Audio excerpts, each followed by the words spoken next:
D0 আপনি suppose 1000 তাহলে 1005 D0 0 আছে, হ্যাঁ, তার মানে ওইদিকে 0 ভোল্ট বের হইতেছে। আড়াই ভোল্ট বাইরে হবে। ভোল্টেজ কত?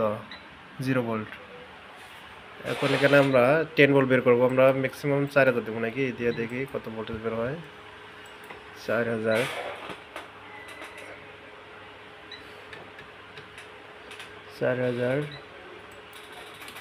দিলাম।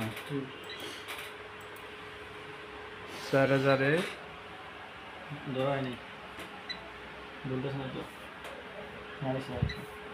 0 ভোল্ট কত 10 ভোল্ট বের হইতেছে। তার মানে আমরা এখানে আবার কমাই দেবো। 2000 যদি দেই তাহলে তো 5 বের হইব না।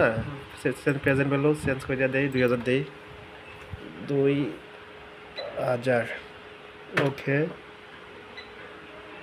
ক্যান্সেল। তাহলে কত ভোল্ট বের হইতেছে এখন? 5 ভোল্ট। তার মানে আমাদের প্রোগ্রাম ঠিক আছে, 0 to 10 ভোল্ট প্রোগ্রাম ঠিক আছে। Okay guys.